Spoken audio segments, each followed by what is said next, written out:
episode 463 of the podcast devoted to the classic and sometimes not so classic genre cinema of yesteryear. My name's Derek M. Cook, the writer, host, producer of Monster Kid Radio.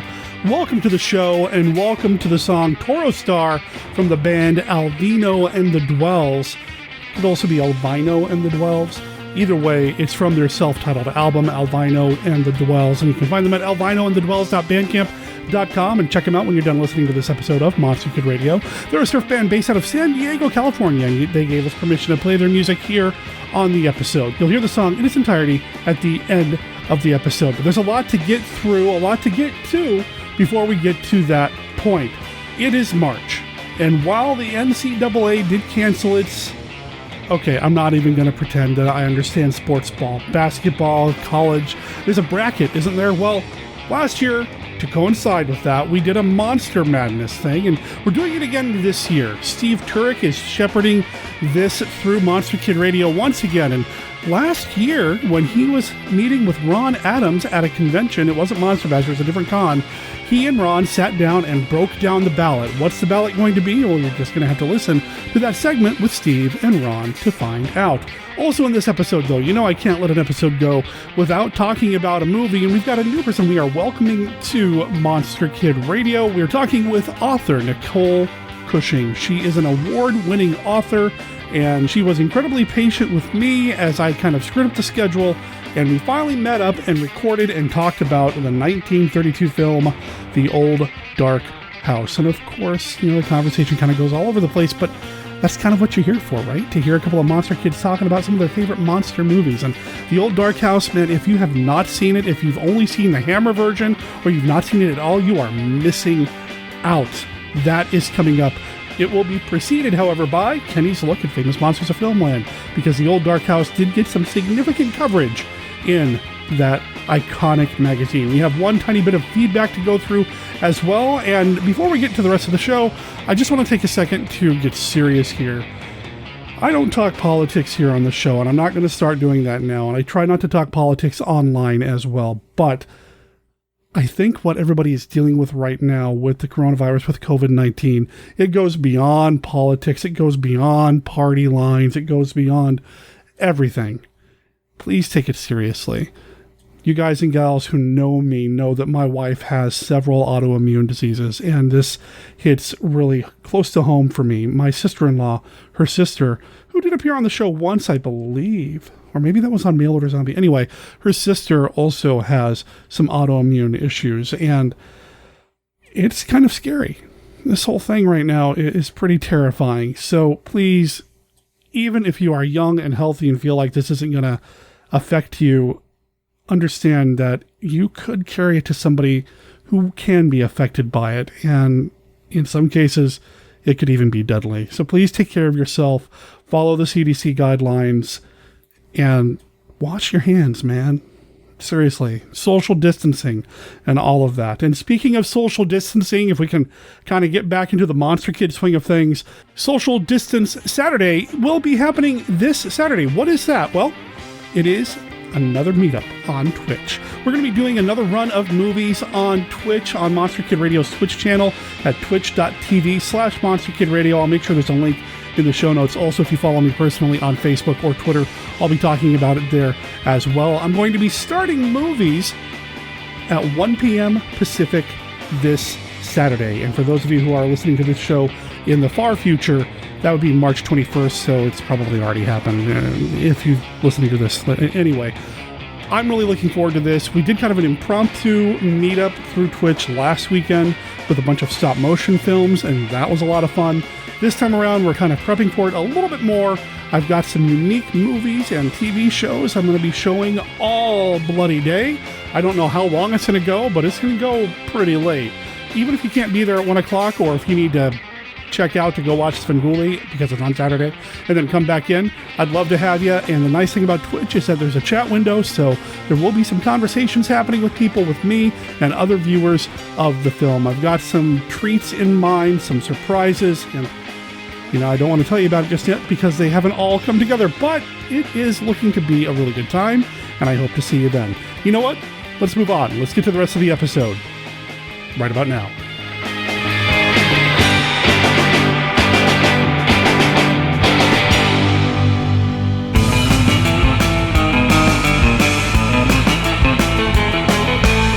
Vincent Price. I've been involved in many blood-chilling films like The House of Wax and The Fly, but never have I played in a more terrifying shocker than my new picture, The House on Haunted Hill. It's a story guaranteed to make you shudder with fright. See The House on Haunted Hill, if you dare.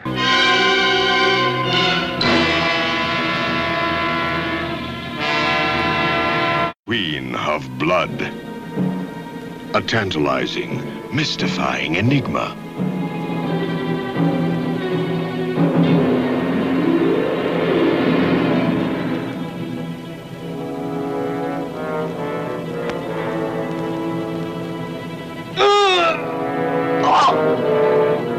She's gorged herself of fresh blood. She's a monster. We have a good supply of blood plasma with us. We'll use that to feed her. And if we run out of plasma, Commander?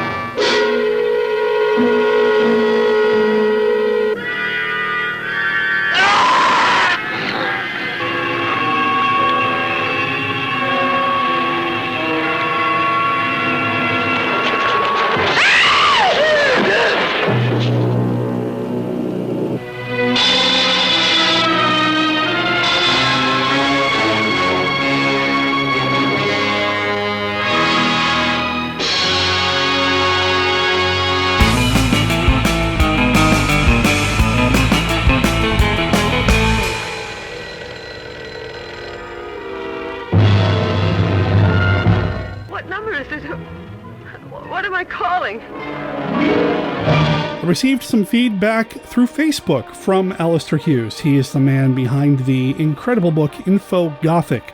I'll make sure there is a link in the show notes to pick up that book on Amazon, because if you don't already have it and you love Hammer films, man, you're missing out. Anyway, he says, "Hi, Derek. Just a quick note to say thank you, as always, for some wonderful episodes recently. Like many others, I love the roundtable discussion and your wonderful Monster Squad chat. You mentioned in this week's episode that you were curious to hear recommendations of Star Trek podcasts. Like you, I'm an enormous original series and Trek movies fan and have thoroughly enjoyed 70s Trek, Star Trek, in the 1970s. Filling the fascinating gap between the end of Series 3 and the arrival of the motion picture, it's a fascinating part of the story which isn't often heard, and I cannot recommend it enough. 70s Trek sadly came to its natural end last year, which makes it even more special. And then he gave me a few links to that particular podcast as well. Even if the show has come to an end, the content's still out there. It looks like they ran for over 140 episodes. And when I look at some of the episode titles, it looks like they did branch out a little bit into some non-Star Trek content, like an episode titled "The Day the Earth Stood Still." I wonder what that's about. Anyway, check out 70s Trek, Star Trek in the 1970s. Alistair Hughes approves. I haven't had a chance to listen to it myself, but I will be very soon. If you want to get a hold of me and leave some feedback for the show, you can do so like Alistair did by finding me on Facebook. We have a Facebook page and a Facebook group. Just look up Monster Kid Radio. I'll make sure there's a link in the show notes to that. Or you can send me an email at monsterkidradio@gmail.com. Or you can call and leave us a voicemail at 503-479-5657. That's 503-4795-MKR.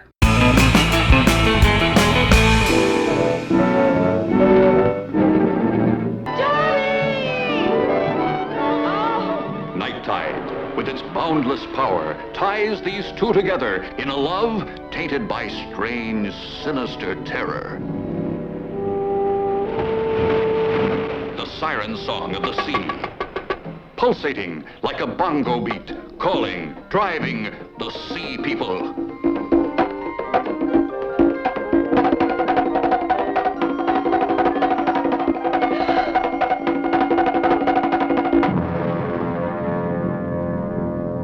You saw how she looked at me, how she spoke to me. She's one of them. She's one of the sea people, and Johnny, I'm so afraid. You're a stranger here, and I guess you don't know what everybody here knows. Ellen, dear. In the past 2 years, Maura's had 2 boyfriends, and they're both dead now.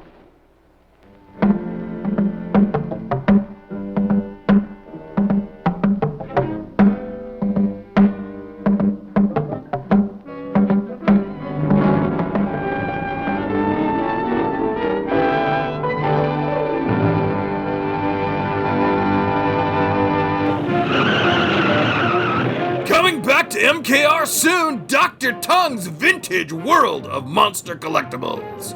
We'll sell you the whole seat, but you're only gonna need the edge.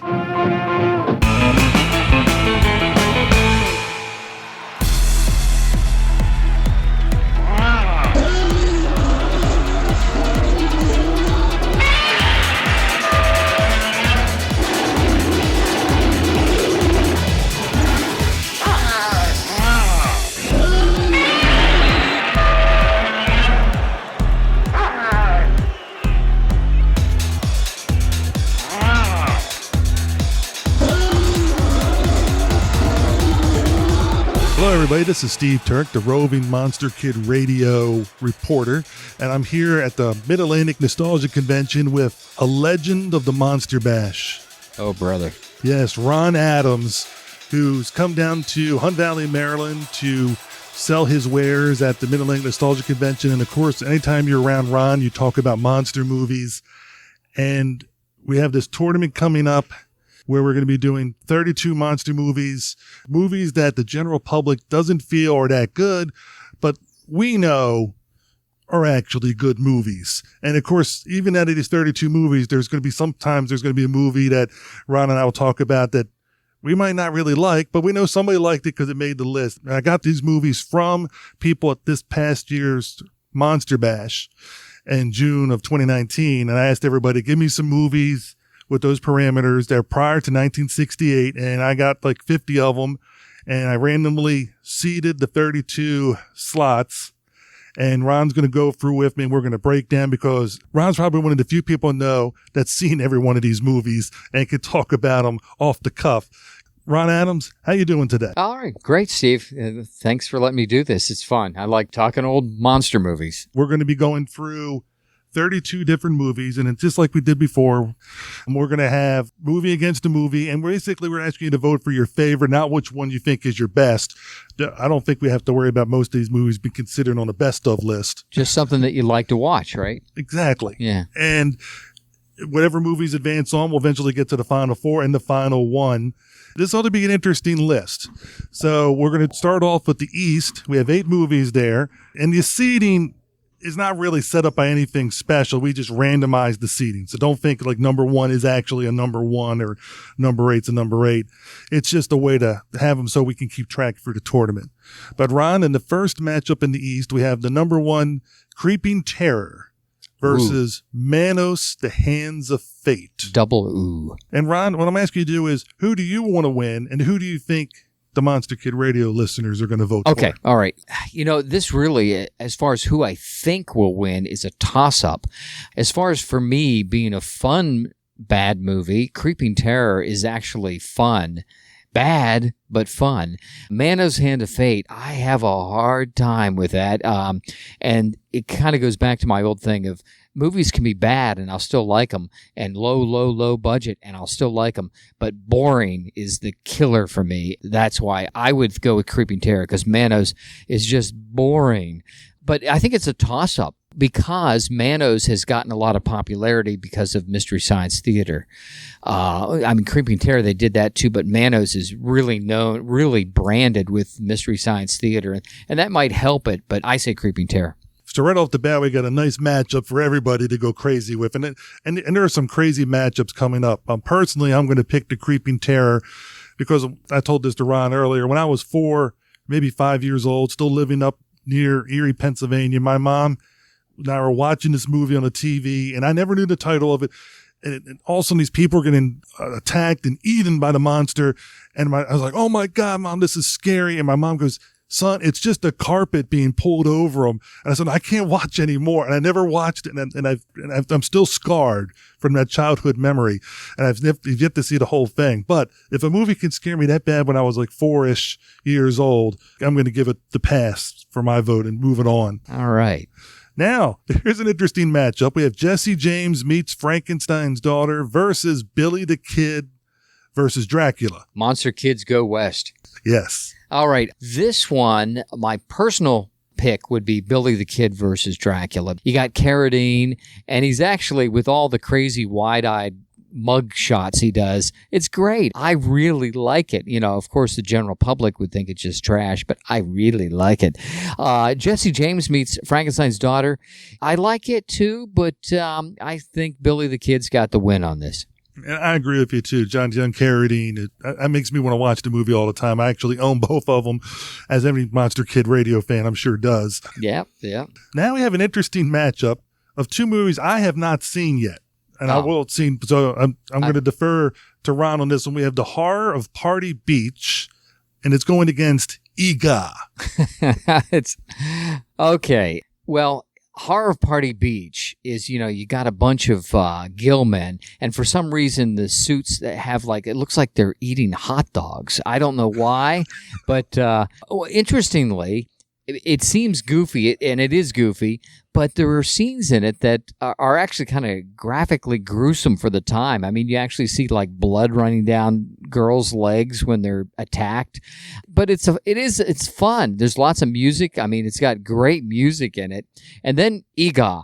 Now, Ega is also fun, and you've got Richard Kiel, and that's always a plus. Richard Kiel, I don't forget what he was in real life, 7'2" or something, 7'4", and he plays the caveman throwback that for some reason he has existed alone out on the desert since prehistoric times. We don't know why, but there he is. And Arch Hall Jr., he's the male lead in this, playing the goofy teenager in the white sports jacket playing guitar. But great stuff. But I would go with Horror of Party Beach. I think most people would too. They're both fun, but Horror of Party Beach has got more going for it, I think. And like I said, I haven't seen either one of these films, so I'm just going to defer to Ron on that one. I will have seen them by the time this comes out, and might change my opinion. Now it's a battle of women: the Leech Woman versus the Wasp Woman.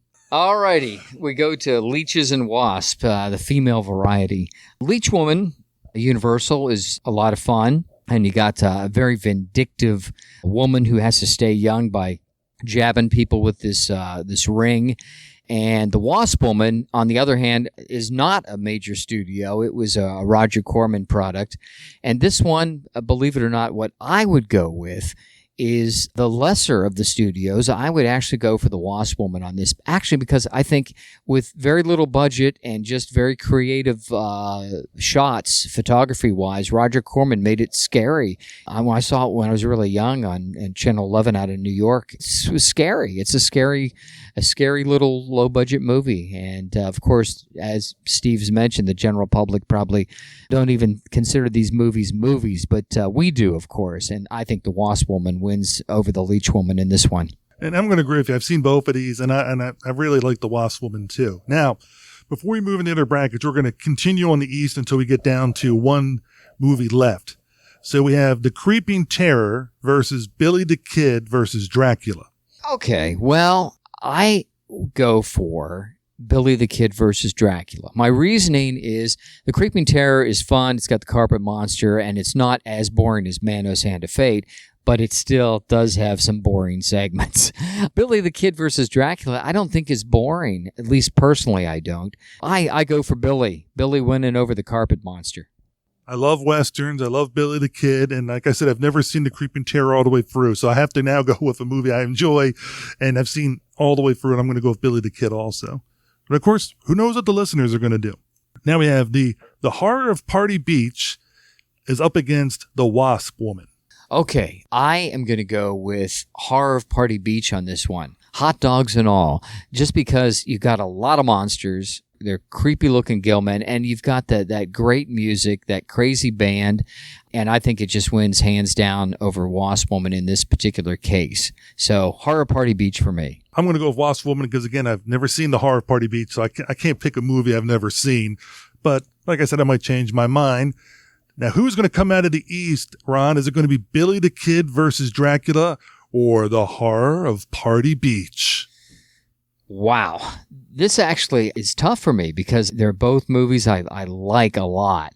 I guess, I'm going out west with John Carradine with Billy the Kid versus Dracula on this. And again, since I've never seen horror, if this matchup comes up, I'm going to go with Billy the Kid. what can you say? Out of the East, Ron's prediction to make one in the final four be Billy the Kid versus Dracula. But now we're going to head to the West to see who's going to match up against Billy the Kid. And here we got a great matchup to start with. We have the Giant Claw versus Reptilicus. Giant Claw has very serious acting and good acting, and one of the goofiest looking monsters on the planet. But that kind of makes it fun. It's got this goofy Goonie bird monster. And if you notice in the movie, everyone compares it to a battleship, a flying battleship. I don't know why, but the screenwriter had everyone say, man, that thing's as big as a battleship. And then over at Reptilicus, wow. What a film. My first exposure to Reptilicus was not watching the movie itself, but watching the Beverly Hillbillies. And why? Because on the Beverly Hillbillies, Jethro, there's a scene where he is watching something on TV, and what do you know? He's watching Reptilicus, and that kind of fits with Jethro. And I have to go with Jethro on this. I like Reptilicus better than the Giant Claw. Well, Ron, I'm going to have to respectfully disagree with you because I'm a Giant Claw fan, and part of my appreciation of the Giant Claw was last year, or actually 2018, for those that are listening, at your Monster Bash Film Festival with Giant Monsters, you had the Giant Claw there on the big screen, and with my son seeing it for the very first time. And you know what, Steve? On that big screen, it was as big as a battleship. It was bigger than a battleship, Ron. But I just want to give respect to the Giant Claw being, I believe after watching the movie, that the Giant Claw was the first one to take a selfie with the weather balloon pictures. and when I thought about that, it's just to my mind, I cannot get that out. So hopefully Giant Claw moves on, but Ron's picking Reptilicus, so we have Reptilicus moving on our little bracket here. Now we have the Beast of Yucca Flats. Yucca Flats against the Horrors of Spider Island. Oh, man, Steve, man. This... Okay, well, we don't make it easy for you, Ron. A Beast of Yucca Flats is terrible. I mean, it's right barely above Mano's Hand of Fate, in my opinion. Of course, everyone's got their own opinion. Horrors of Spider Island is really bad, and it's got a lot of like dancing girls and just weirdness, just total weirdness. But I kind of like it better. Well, I do like it better than Beast of Yucca Flats. So I'm going with Spider Island on this. Little trip to the island. Everything's better. I mean, I'm a Gilligan's Island fan. I'm an Island of Dr. Moreau fan. I'm a Horrors of Spider Island fan. It must be something about the tropics just brings out the movie lover in me. Robot versus the Aztec Mummy is up against Earth versus the Spider. Okay, well, this one's kind of easy for me, but very interesting picks. Robot versus the Aztec Mummy is one of the most fun science fiction horrors out of Mexico. Earth versus the Spider, though, it's Bird Eye Gordon. Sure, he's got some transparent-looking giant monster, giant spider, but it's got the spider coming to life because of rock and roll in a gymnasium. Man, I love that. So, and that creepy giant web in the cave. So I go easily with Earth versus the Spider on this one. Anybody would be a fool to bet against Mr. Big. But again, the beauty, like we said, all these, it's our opinions. Everyone likes what they like. Everybody likes what they like. And I like making it tough for people to make decisions. It Conquered the World is up against The Brain That Wouldn't Die. Ouch. Okay. It Conquered the World, Roger Corman, goofy-looking monster, but endearing at the same time. I remember Beverly Garland was at Monster Bash, and she talked about when she first saw it, and she told Roger, I can't believe this is your scary monster, and she kicked it. And Roger was upset that she kicked it because he thought she might have damaged it, the Paul Blaisdell creation. It is bizarre looking, but that kind of makes it so cool. The Brain That Wouldn't Die is a favorite just because it's just so out there. I mean, it is wacky, and actually pretty darn gory for 1959. I mean, it is pretty interesting and fun to watch. But I'm going to go with Roger Corman's It Conquered the World on this one. I'm just going to be a devil's advocate with you, and I'm going to go with The Brain That Wouldn't Die because we're talking about movies like this, when low budget favorites. crazy out there, but it all works when they pull it off, and it works. And you do have a cone-headed monster coming out of the closet at the end with tearing the guy's arm off and biting his ear off or whatever. Just crazy stuff. It is fun. It was tough for me to make that decision, but I like It Conquered. But Brain, you're right. Brain has a lot going for it. And I'm just curious to see how it is all. Like I said, the beauty of this, I get to watch these things when the votes come in. So does Derek. And it's interesting to see how people vote. It makes it fun. Now, to finish out the West, we have Reptilicus is going up against Horrors of Spider Island. Okay, well, for me, that's pretty easy. I'm going with Reptilicus on that. I mean, it spits radioactive green slime. I like it. I'm not going to argue with you because everybody knows I'm a giant monster movie fan. So when it comes up, when a giant monster movie is going against another film, that film has to be pretty special to take out the giant monster. All right. Earth versus the Spider is up against It Conquered the World. Ooh, okay. Well, both lots of fun, and I love Bird Eye Gordon, but I think I'm going to have to go with It Conquered the World on this one. Iconic monster. This is a tough matchup you put there, and oh man, I'm actually going to agree with you. I'm going to go with It Conquered the World just because you got to love the way it looks. Yeah, it is just one cool looking Paul Blaisdell creation. But do you like It Conquered the World better than Reptilicus? Because that's the matchup you made to see who gets to the Final Four. Oh, okay. Yeah, that's right. Okay. Reptilicus. I'm going with It Conquered. I'm going with It Conquered the World. Yeah. It's made the cover of Scary Monsters magazine many times. It's a great monster. And fun movie.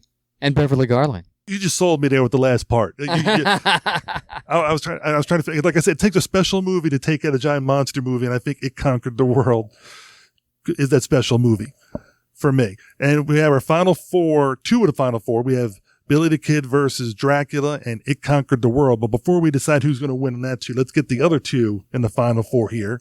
And we're going to move to the South bracket, and we have Plan 9 from Outer Space.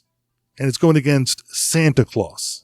This is really a difficult one for me because Plan 9 is, and I'm sure, I really think Plan 9 is going to win because as far as other Monster Kid fans out there, but because it's more popular.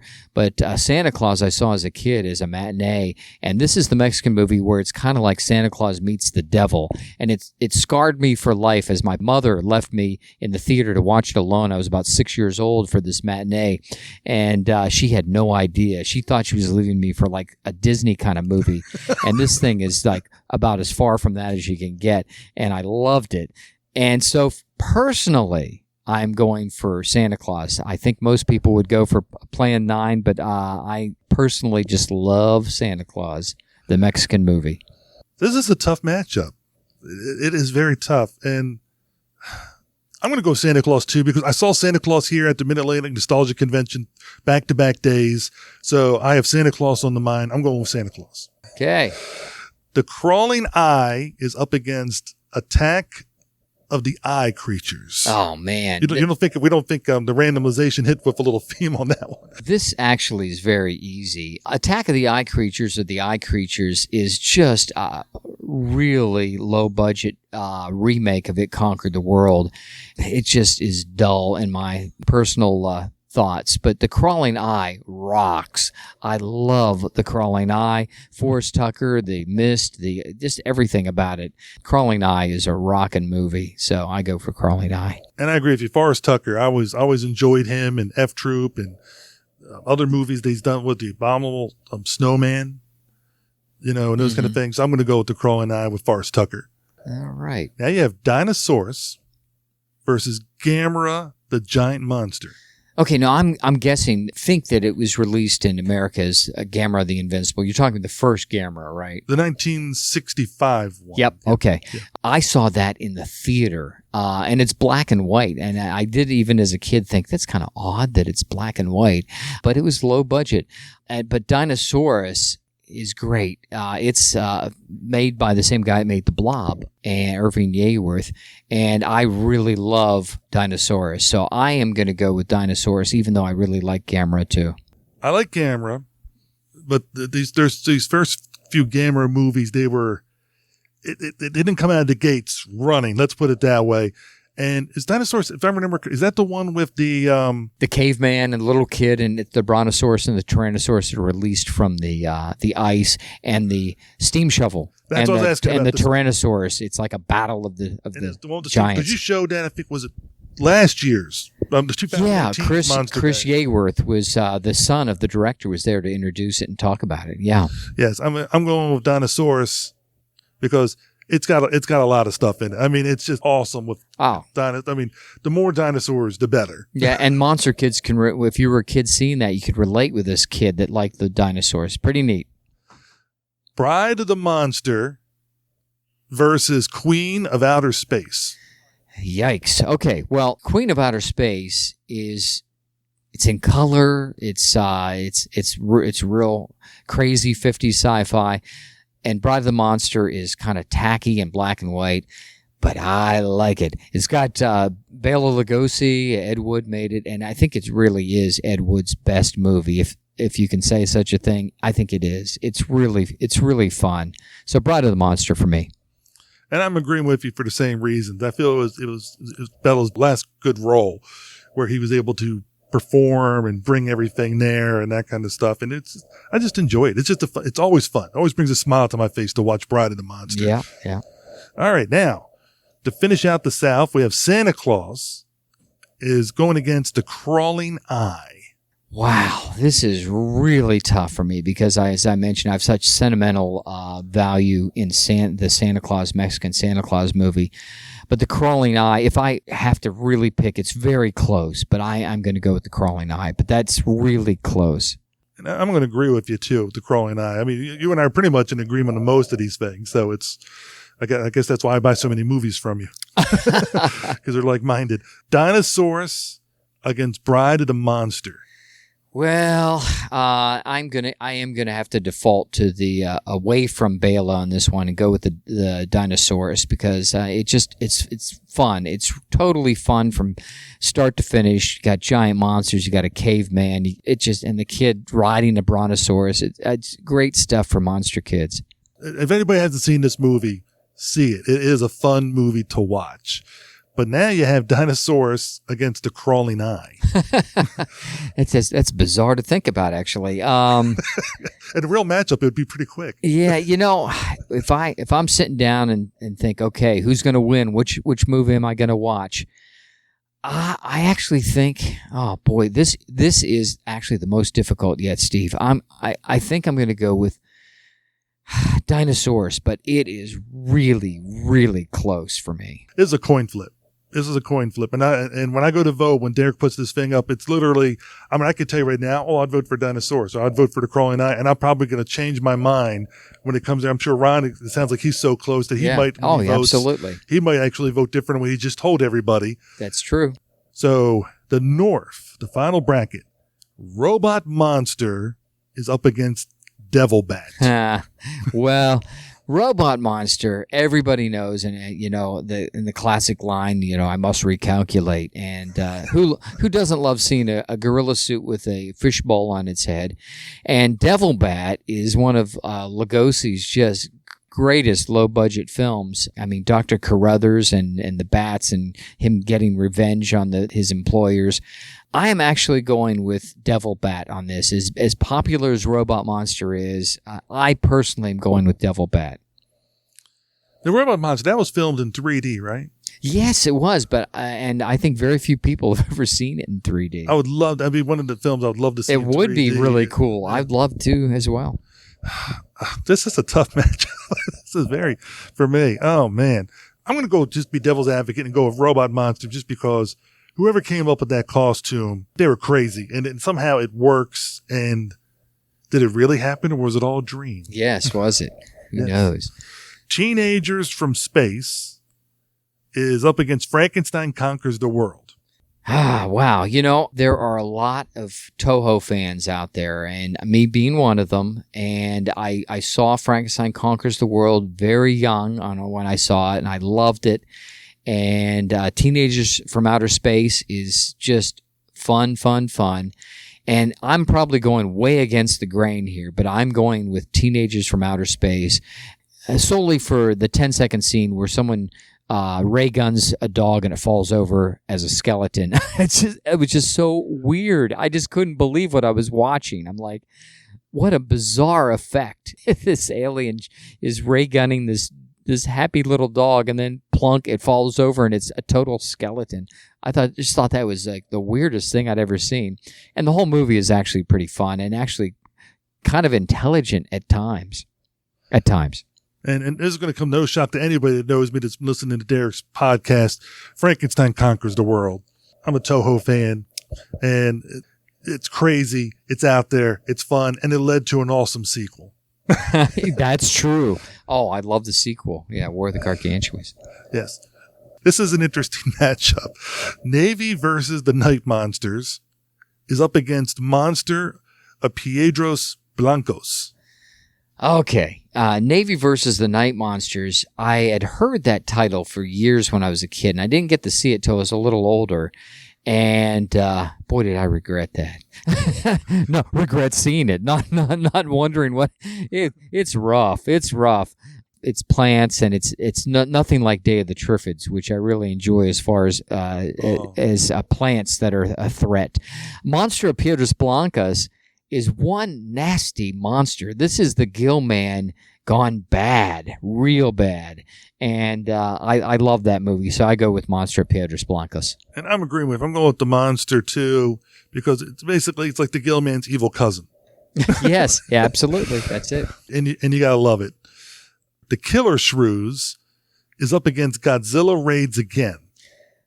That's a tough one, Steve. That is really tough because the Killer Shrews is a load of fun. It's almost like these nasty little creatures. And in real life, the poor dogs they strapped all this fur onto. But then when you see them gnawing through the walls, it's like they're like puppets. And it's just, I just thought it was great. I mean, just talk about entertaining. Not good, not a high budget movie, but entertaining from start to finish. Now, Godzilla Raids Again, man, this is tough because I love that too. It's the second Godzilla movie, if I'm not mistaken, and you've got like some knockdown, drag-out fights in it. It's just great. Very tough, and I know Steve is probably, I'm predicting, going Toho again, but I'm going to go with the Killer Shrews just because I find it so darn entertaining. I agree with where you're coming from, and I agree that you're right. I would pick Godzilla Raids Again over the Killer Shrews, but I still love that scene when they're all in the cans trying to get to the boat. Yep. I mean, inching along in big oil drums over them. Crazy. That's when creativity comes in. Like, oh, how are we going to get from point A to point B? You just got to love it. All right. To finish out the North, we have Devil Bat up against Teenagers from Outer Space. Well, I am going with Small Town Dr. Carruthers here. We're going with Devil Bat. I find it really fun. It's probably the most fun, low-budget Lugosi movie, or at least one of them. It's just really, really fun. And Lugosi always saying to his intended victim, goodbye. It's just, I love it. I love it. So that's what I'm going with. Yeah, and this matchup, I'm going with Devil Bat, because I love that movie. And I owe it to you. I got a fellow Lugosi set from you, and I never saw Devil Bat until a couple of years ago. Oh, wow. What a treat, huh? So it was a treat because I was just like, you put it in. And the best thing about a treat is when you have no expectations of the movie, you have no idea, right. except a little blurb that tells you about it, and you stick it in, and you're just like, that was good.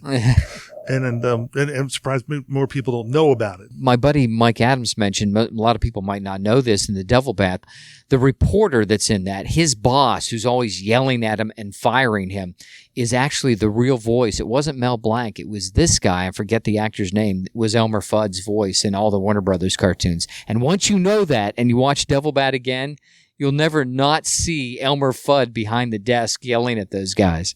When I get back from... I forget the actor's name off the top of my head. But this weekend, I'm going to stick that thing back in. Now that you just said that. Elmer Fudd's yelling at the reporter and this photographer, yeah. That's what I say. Most people go to Wikipedia. I go to Ronopedia for monster movies.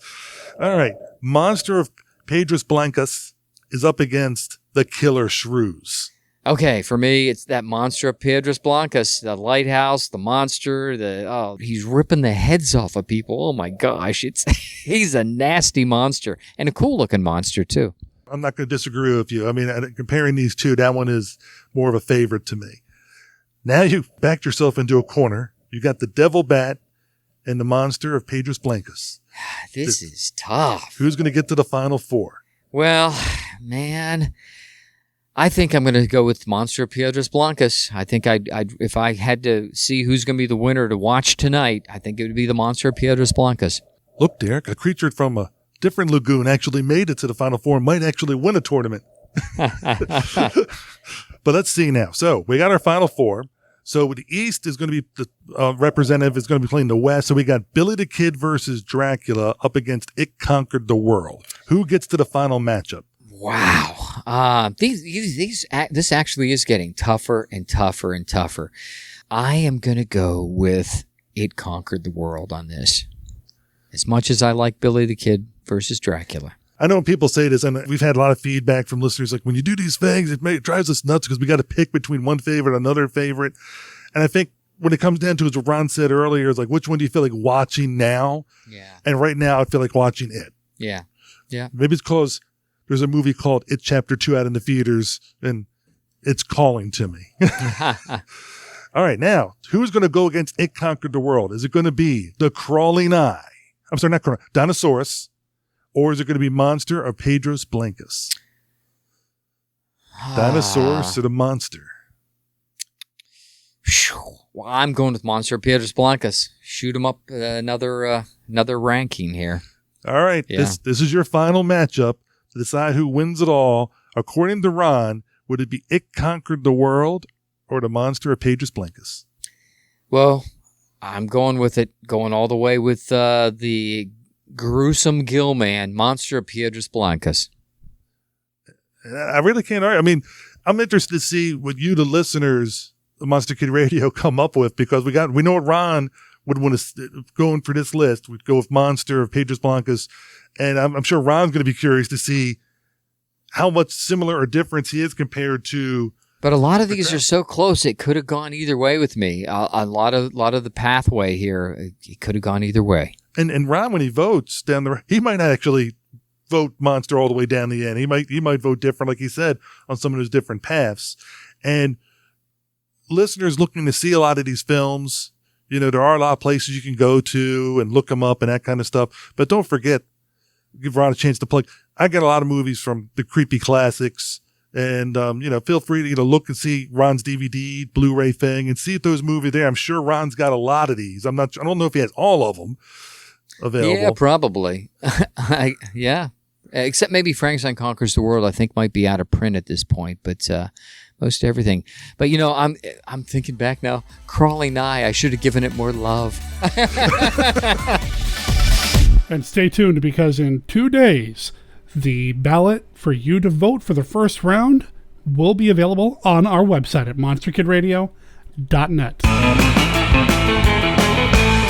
Today was like any other, the hum of daily activity until Reptilicus. A beast born 50 million years out of time, spreading terror in its path, destruction in its wake, towering over the cities of the world. Reptilicus. Invincible, indestructible. Reptilicus. In color from American International. Even after you see it, you won't believe it. Reptilicus.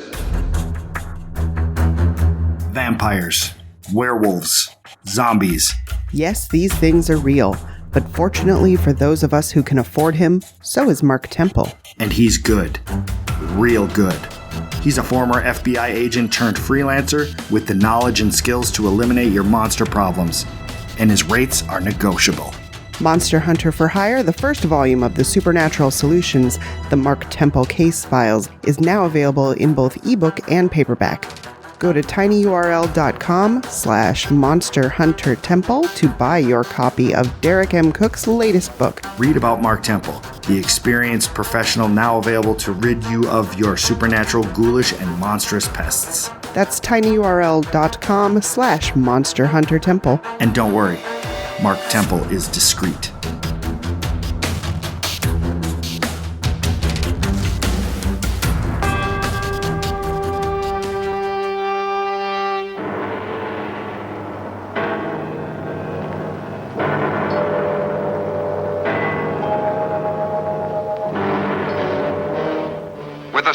force of a deadly cosmic ray, the Earth is invaded by indestructible moon monsters. Their ghastly mission, death for all humans.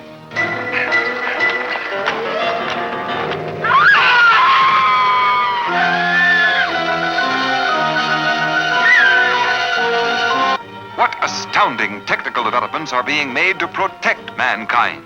Robot Monster brings you an actual preview of the devastating forces of our future. Unsuspected revelations of incredible horrors that will terrify you with their brutal reality. There is no escape from me. Very well. I will recalculate. Your death will be indescribable. Fool humans, there is no escape.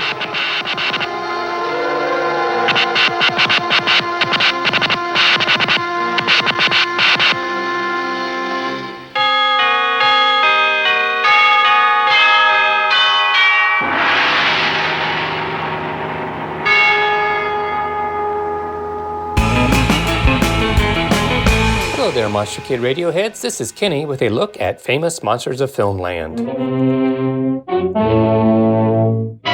This week's film, The Old Dark House, was given full film book treatment in Famous Monsters 66 from June of 1970.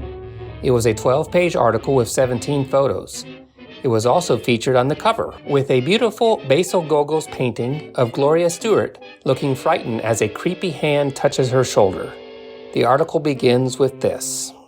Long lost, the first Karloff film of horror following Frankenstein has at last been rescued. Spookily directed by James Whale in 1932, its cast included, beside Karloff as the dumb brute Morgan, Melvyn Douglas as Penderell, Charles Laughton as Sir William Porterhouse, Lillian Bond as Gladys, Ernest Thesiger as Horace Femme, Eva Moore as Rebecca Femme, Raymond Massey as Philip Waverton, Gloria Stewart as Margaret Waverton, John Dudgeon as Sir Roderick Femme, and Brimber Wills as the Mad Saul. Film drama by J.B. Priestley. Here's the exciting story. It continues with a very detailed synopsis of the film. Monster kids in them days weren't worried about spoilers. At that time, for all we knew, it was the only way to know about and enjoy the film. It had been lost and restored, but that didn't mean it was available at Walmart. I was well into my adulthood when I first saw the film. To give you an idea of the detail of the synopsis, let's take a look at the introduction of Boris Karloff's character during the film. There was the noise of heavy bolts being withdrawn, and the door opened some 6 inches. A face peered at them. Margaret shrank back in fear. It was a dull animal face that looked out. Slowly the door opened wider till his full figure came into view. He was a big lump of a man, a shapeless creature with full black beard and matted hair over a low forehead. He reminded Penderell of a gorilla more than anything else. "We've come to ask for shelter," Penderell explained. "We've lost our way and the road seems to be impassable." No sound came from the man. His massive body did not move. Not a sign of comprehension showed in his eyes. Only the ugly scar across the bridge of his nose and another over his right eye seemed to deepen in color. "Don't you understand?" Penderell was getting impatient. He felt himself getting drenched to the skin. "We've come to ask for shelter. What about it?" Slowly the man opened his mouth and pointed with a thick finger down his throat. Then he made strange, gruesome, guttural noises. "He can't speak," Margaret whispered. "He's mute." Slowly the ugly creature came to life. He took a few lumbering steps back into the room and with an unfriendly gesture beckoned them to enter. That is all for this week's look at Famous Monsters of Filmland. We will have more next time. For MKR, this is Kenny saying adios.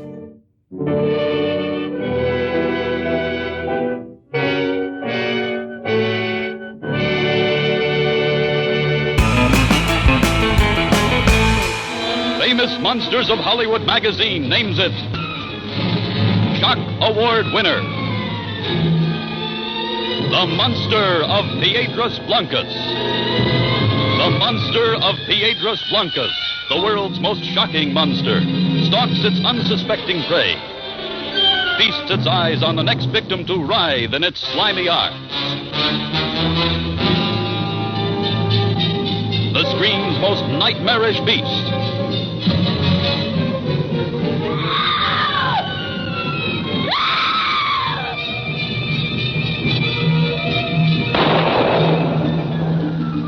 claw-fingered, scaly-skinned, half-human crustacean, turning a lonely lighthouse village into a frenzied bedlam of blood-curdling horror. Never have you known such cringing terror, then trapped in a torment of unendurable suspense. See the movie named the most brain-paralyzing shock story of them all, The Monster of Piedras Blancas.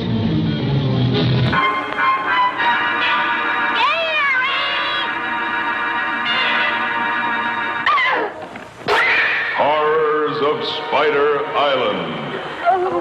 8 beautiful girls and 1 lone man struggling for survival, with death, sudden, violent, and horrible, lurking in the shadows. Horrors of Spider Island.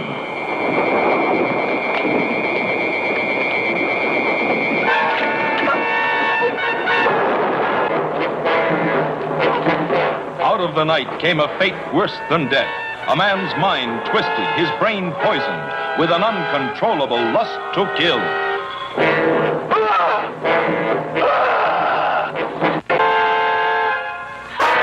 Horrors of Spider Island.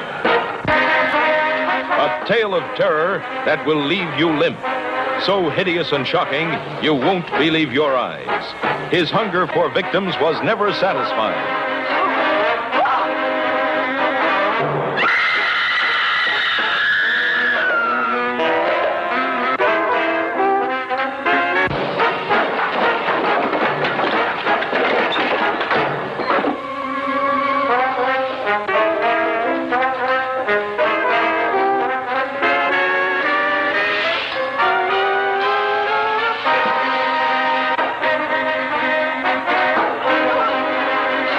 Prepare to be frightened out of your wits by the Horrors of Spider Island.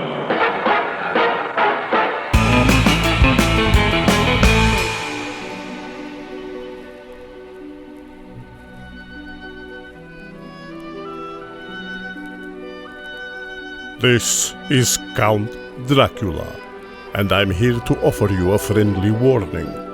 Derek and his guests often get excited, and occasionally this results in revealing key plot points of the movies they're discussing. You know how the children of the night, monster kids, can get sometimes. So consider yourself warned, and don't come begging to me to kill them for their transgressions afterward. I have more pressing issues to take care of, like that pesky Van Helsing. Monster Kid Radio listeners, I'd like to welcome to the show award-winning author, winner of the Bram Stoker Award, nominated for a few other amazing awards as well, and she's got one of the coolest last names ever, even though she's not related to the great Peter. Nicole Cushing, welcome to Monster Kid Radio. So great to be here, Derek. It's awesome to have you on here, especially since, well, kind of screwed up the whole recording thing, listeners. I mistook Sundays on my calendar, so I'm puttering around my home doing my thing last Sunday, and Nicole's like, let's record. I'm like, oh no, I screwed up. So Nicole, first of all, thank you so much for being so flexible. No worries. I mean, as we're recording this, we're in the midst of the corona apocalypse. Yeah. So I think that recording a podcast is an easy thing that can be lost in one's mind. So no worries at all. And you do such a wonderful job, Derek, that, I'm just grateful to be a part of the show. I'm thrilled to have you on here. We've actually been kind of chasing each other a little bit on Facebook about this for a while now. And to finally line this up and make it happen, and especially somebody whose work I respect and know, and somebody who's got some mutual friends, we were talking about Dr. Gangrene earlier. It's just great to have somebody else to add to the mix, especially when it comes to talking about such a cool movie. Oh my goodness, yes. I rewatched it a couple of times, and I just love how delightfully weird this film is. It's just a celebration of oddness. It really is, and I would expect nothing less from James Whale, especially in the 30s.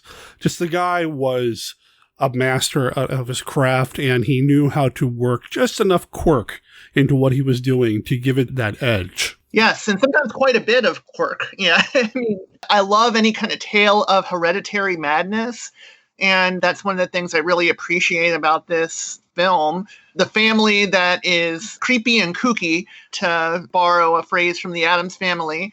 Just all the differences in the infighting in the family and the fighting between the travelers who just happen upon this house and the family and the infighting within the travelers. There's a lot of cool layers of conflict in this, and I don't want to rush ahead and get into that too much necessarily, but there's a lot of wonderful things to love about this film. Oh, yeah. There's a lot of different layers here. I mean, it is called The Old Dark House, and for my money, it's probably the most, I'm just going to say, iconic. It is the Old Dark House movie.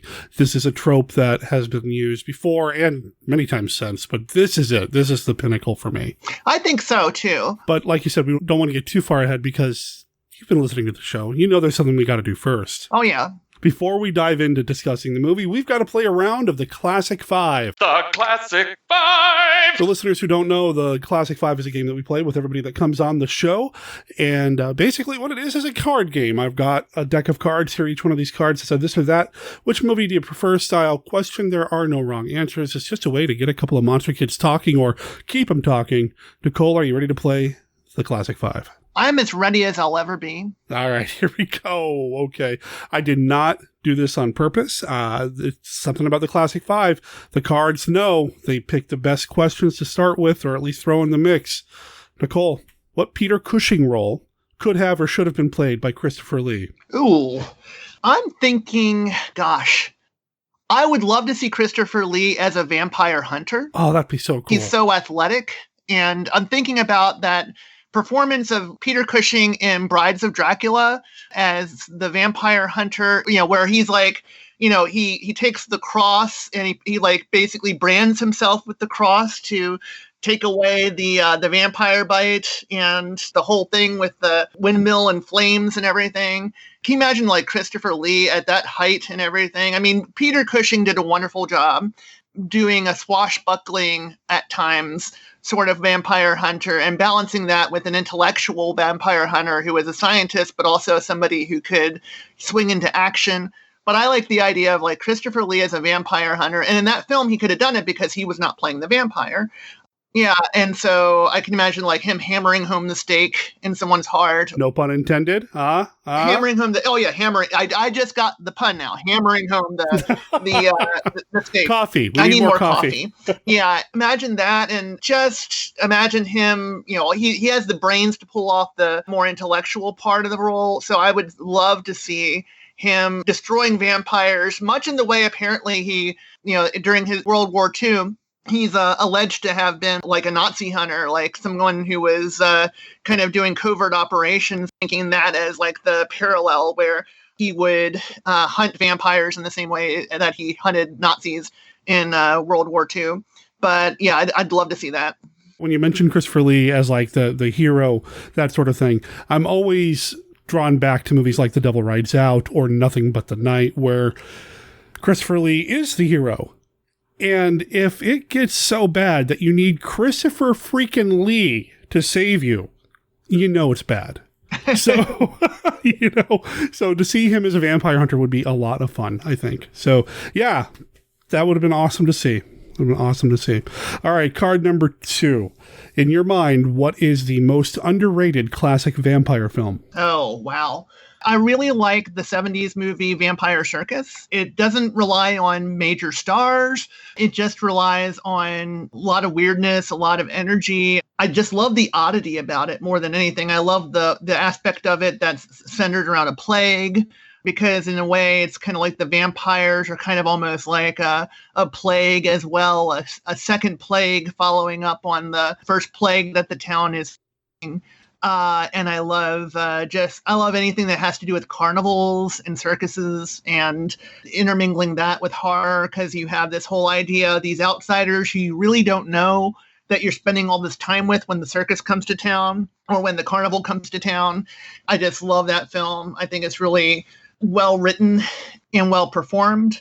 And if I had to go further back, gosh, like something black and white with vampires.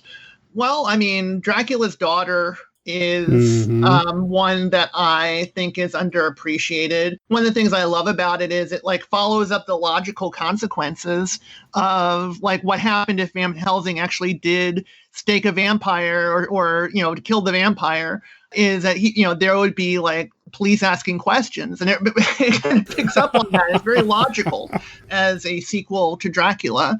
And I think the lead actress in that role just really does a good job of being kind of haunting. And she's not a kind of just an eye candy kind of vampiress. You know, she has some gravity to her, which I think is important.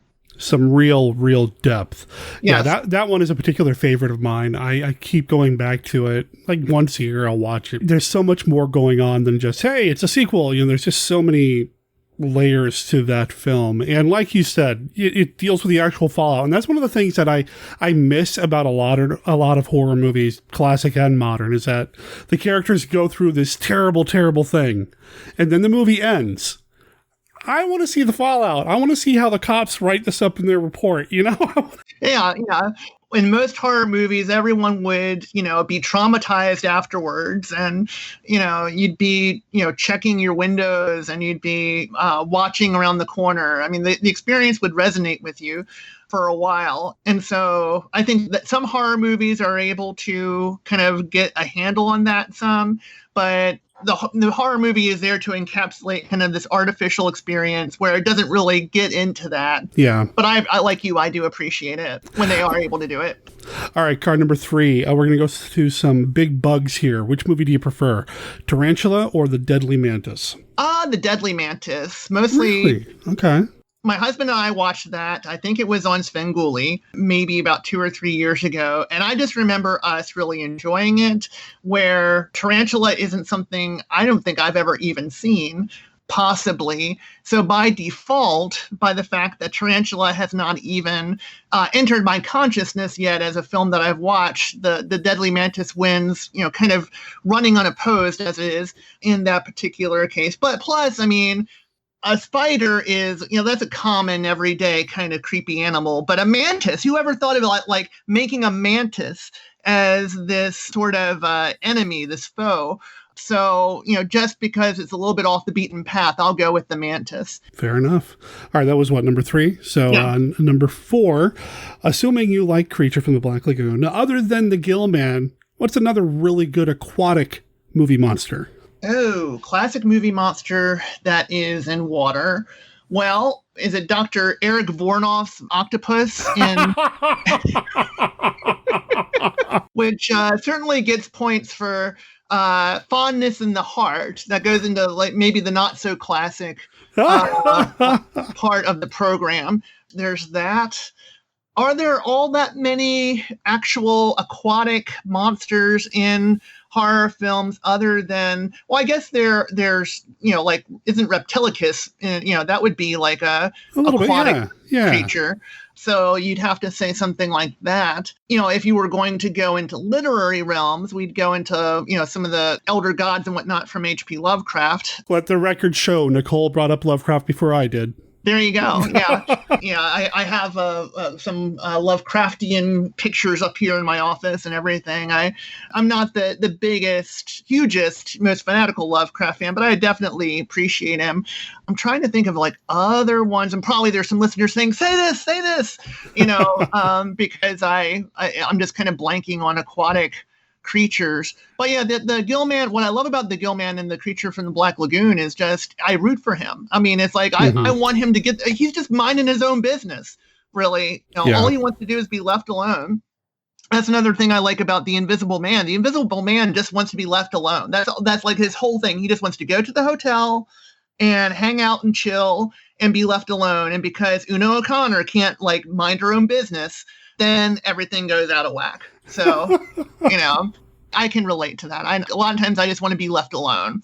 Both the Gill Man and the Invisible Man, in my opinion, are the more introverted creatures in the Universal monster fandom. I mean, Frankenstein's kind of introverted too, if you think about it. Dracula's a little bit more social.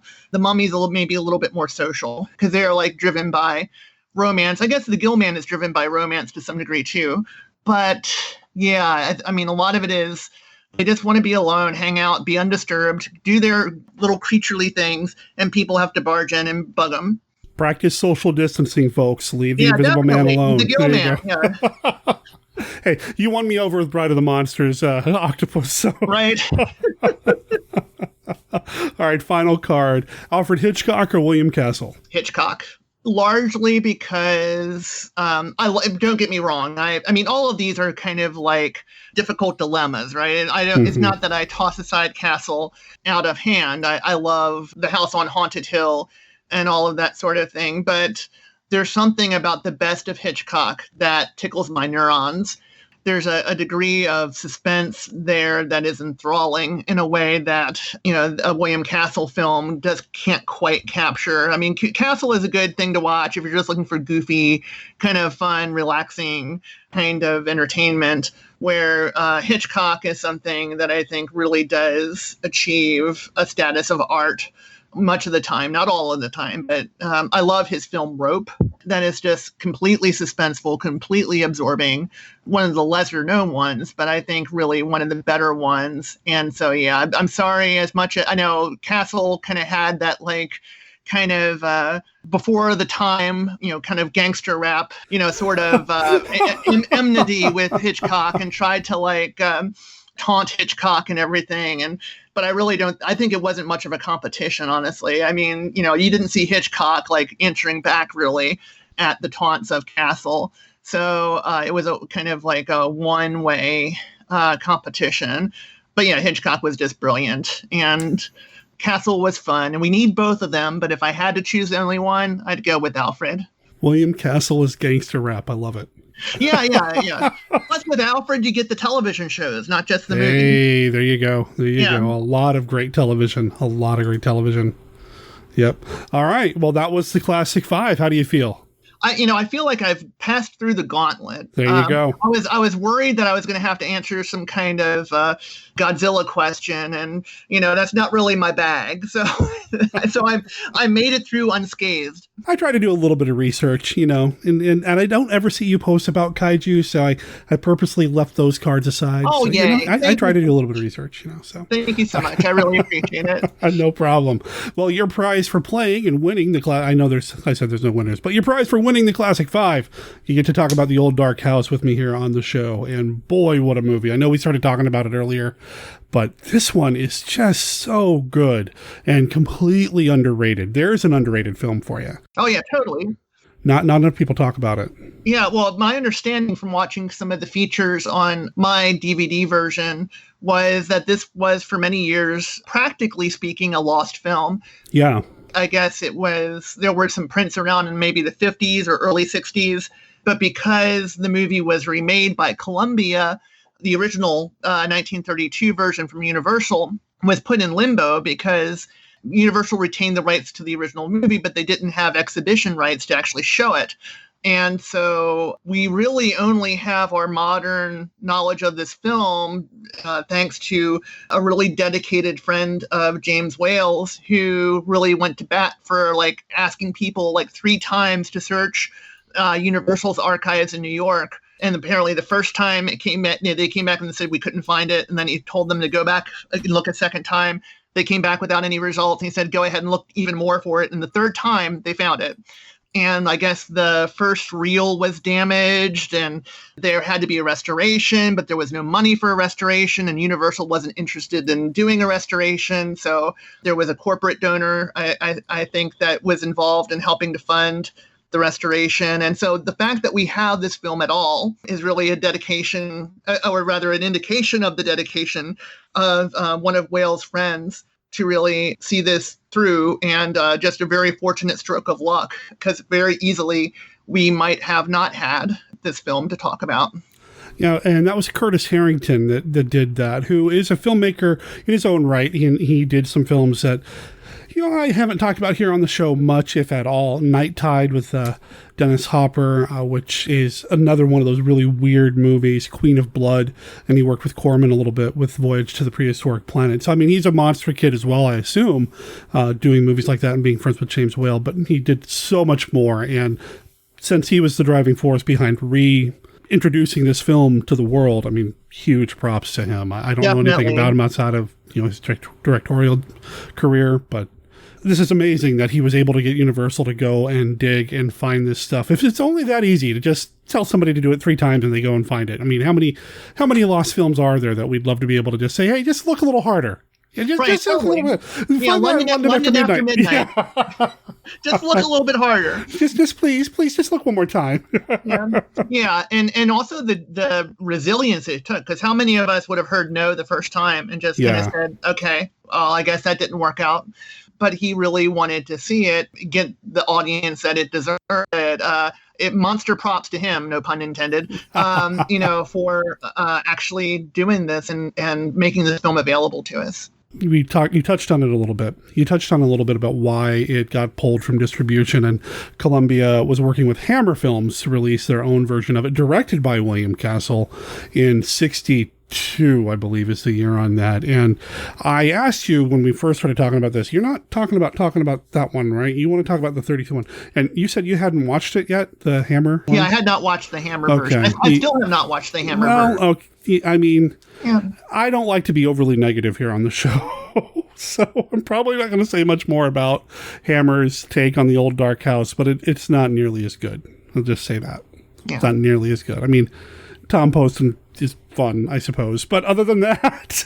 Well, it's hard to improve on Ernest Thesiger, man. And Boris Karloff. I mean, you can't really catch lightning in a bottle twice. I mean, it's there's something about that, the actors and the director and the sets and, the dialogue and the source material all kind of coming together in this really cool way. And for any movie to kind of gel together well, a lot of things just have to happen to fall into place. And it's difficult to do that twice. You talked about the source material. You read the novel before recording this, right? Oh, yeah. Yeah. The novel was published in the UK as Benighted and published in 1927, I believe, over there. And then 1928 was published over in the United States as The Old Dark House. Benighted basically means like overcome by darkness. And sometimes it can also be used as like in a condescending way to talk about folks who are, like benighted by ignorance or whatever. Written by a gentleman named J.B. Priestley, who went on to have a career, if I understand it, more as a mainstream writer and a more mainstream like literary critic even. But this was his second novel. It was interesting to read the book and then rewatch the movie. The novel, I think I can say, is a bit more brooding than the movie. It's a little bit more focused on the tragedy of the post-World War I generation and the loss and the, kind of the collision of that with the sort of emotional and physical grotesquerie to be discovered there in the Femme household. So the tone is a bit different, and there is one substantial difference in the ending, which I will not spoil for those who want to go back and read the novel. But by and large, it's the film is a faithful adaptation of the novel. I will say one other thing. We were just talking about the efforts to rescue the film. I should also give some credit to Orrin Gray, who I believe is possibly a friend of Monster Kid Radio. Oh, yeah. Friend of Monster Kid Radio and the biggest fan of the movie Matango, I know. Yeah. Right. Because apparently Orrin was one of the folks who helped shepherd the republication of the book Benighted. Probably, I think it's like maybe 5 or 6 years ago. He was able to do that through a publisher called Valancourt Books that kind of focuses on rediscovering out-of-print horror books. And so the fact that we were able to, or the fact that I was able to go on Amazon and pull an ebook of The Old Dark House off so I could read it quickly to prepare for this, I wouldn't have been able to do that without Orrin, kind of paving the way there. So he helped to rescue the literary aspect of this. And I would encourage anyone who is really interested in digging deeper into this movie to check out the book. It's relatively short, and it's definitely worth reading just to get a different spin on the characters. Although, of course, there's no way I could read about Morgan without seeing Karloff in that role, or read about Horace without seeing Ernest Thesiger in that role. Sure. Well, I'll make sure there are links in the show notes to the Valancourt version of Benighted. You can get it as an ebook, a Dead Tree version, or even on Audible. I mean, you can get it a number of different ways. And I didn't know that Oren was all that involved in making that happen until you mentioned that you were reading it. And then I went and looked to see if it's something that I had time to read and saw his name on there. Oren's been on the show a few times. I'd like to have him back on down the line. It's just a matter of finding time and a movie to talk about. But he's a great guy, and even greater now in my book if he was partly responsible for making this happen, because that's just great. Yeah, and he wrote an introduction too. Yeah, very thought-provoking and helpful. So yeah, just can't say enough good things about Oren. He's a good guy. Oren, I hope you're listening. We like you. Okay. The novel I've not read, to be honest with you, and it is something that I'm going to put on my to-read list. It's one of those things that I keep meaning to read anyway, because I like this movie so much, and because I did see the Hammer version. I really do want to go back to the source material, and eventually I will, but like many of you out there listeners, and I'm sure like Nicole, my to-read list is huge. Yeah, I don't have a to-read list. I have a to-read pile. Like, literally, it's like a big pile about 3 feet long by 3 feet high. I totally get it. Now, earlier in this episode, Kenny did his look at Famous Monsters of Filmland, and he read an excerpt from the magazine where they talk about the introduction of Karloff in the film. And you were just mentioning we can't think about Morgan without thinking about Karloff. I mean, the man was just magnificent. There is nothing that he's done that I have disliked. And this is another one of those roles, again, because the movie's kind of underrated, I don't think enough people really talk about. He is a brooding, mute kind of creature, so there are some Frankensteinisms here, but I still feel like he makes him unique enough to make him fascinating to watch. Yeah, well, I mean, unlike Frankenstein, Morgan, apparently he's a binge drinker. Yeah. And that's part of what sets him off. And his role in the family is kind of interesting because we find out later that there's a reason for him being there, even though he's a menacing presence. I think Jack Pierce did the makeup for this, and he did it in a way that is disturbing. There's something kind of off with Morgan's eyes. That beard is kind of, there's something unkempt and kind of primal about Morgan that goes through.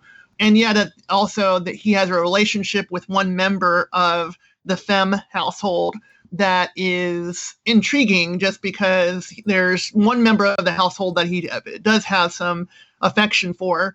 And he's also very menacing. And of course, Karloff, by all accounts, was just a real gentle man, not just a gentleman in the sense of status in society, but a gentle man. He was a well-read man. He was a man who was very kind to his co-stars, and the polar opposite of many of the roles he played.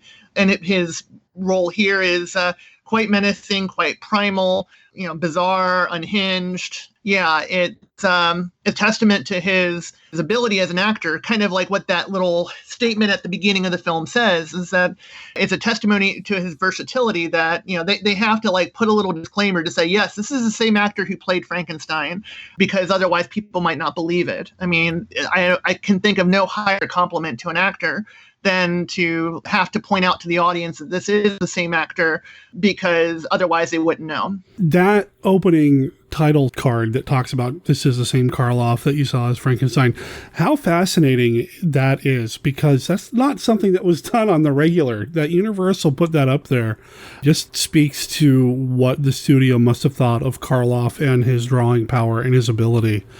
And obviously it was a promotional tool as well, but I can't think of any other actor that got that kind of treatment in the film itself. Exactly. Way. Yeah. So just fascinating. Fascinating. Karloff is fantastic in this. And then we talked a little bit about how there's some other people from James Whale's career or filmography in here. We got Gloria Stewart's in here. She was in The Invisible Man, and she does a great job. She's fun to watch. I mean, there's nobody in this film that I disliked. I had such a good time with the characters in this, and just the way the movie starts, it's foreboding, something bad's going to happen. I mean, it's a dark and stormy night, right? And it literally is a stormy night. There is water pouring everywhere. I felt so bad for the actors and actress in that opening scene in the car. Yeah, they're covered up and all that, but there's so much water all over the place. And they do make a point of showing us, yes, ice cold rainwater is running down the guy's neck as he's trying to drive and navigate through this mountain pass that they probably had no business being on anyway. They do talk about how they got lost and they just don't know where they're going to go. And it's it's uncomfortable, but still made amusing because Roger's in the back seat just having a good time, singing, of all things, Singing in the Rain. Yeah. Yeah. And that part of the movie, I was just taken aback by how good it looked. I mean, it's still convincing even to this day. You're not thinking of yourself, this is like the same era where special effects were maybe not all that well done in films, and that rainstorm had to take some time to do. And the landslide, my understanding is that the landslide with miniatures, but when I was watching it, I wasn't aware that it was done with miniatures. I was thinking, my goodness, they must have had a way to, bring down the land, kind of, I was trying to figure out how they did it. And, I'm not an expert in special effects, but, maybe if I was, I would have seen it. But if a general moviegoer is still asking themselves nearly 100 years after the movie was made, how did they do that? That's a pretty good testimony to the realism of the film, that it really does capture you in a sense of the danger outside. And I think it's important for the film to establish the danger outside because you have to make some plausible reason for why they would venture inside into the demented realm of the femmes. Well, first of all, I had no idea it was a miniature. That's amazing. I had no clue. I heard that in the film commentary. Yeah, I need to go back and watch the commentary track still. Again, like my books, I have so many movies on my to-watch pile, and to go back and rewatch some of them, I don't know if I'll get through them all. Right, someday. You put together this podcast, so don't be too hard on yourself. Oh, I'm not. I'm not. Yeah. This is the commentary track, is what we're doing right now. There you go. It should be the commentary track. Someday there will be some Monster Kid Radio commentary stuff, but that's a whole different conversation for another time. I had no idea it was a miniature, and you're right. They do have to establish why these characters show up at this old dark house and why they don't leave. Mm-hmm. And, it's done in the best way possible. Yeah, it's a little contrived, maybe, but, so what? We're in it now at this point. Right. And the characters are so fun. I really enjoyed the back and forth, the witty dialogue, the way the dialogue is being kind of spit back and forth between Raymond Massey and Gloria Stewart in the front of the car and then Melvin Douglas in the back. It's a fun scene, even though you can tell at least two of the characters are miserable. A lot of the dialogue was taken directly from the novel. That's one of the things I can share is, that there's a lot of the dialogue throughout the film is taken from the novel. Not completely.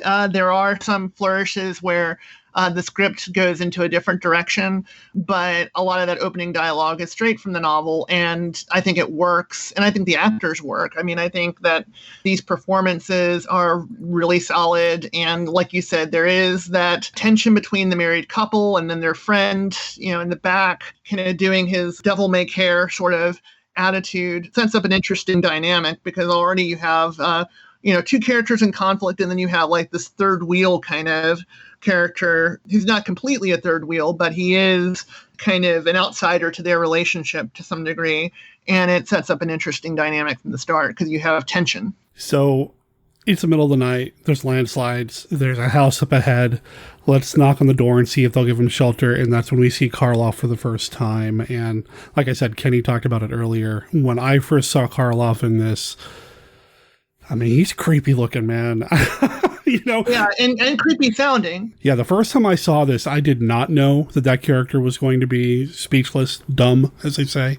Yeah. I had no clue. So to have him just kind of grunt a little bit the way that he does, kind of this weird grunt moan thing, it's eerie and it's unnerving. And there's a joke played on that where Melvin Douglas utters the line, "Not even Welsh should sound like that."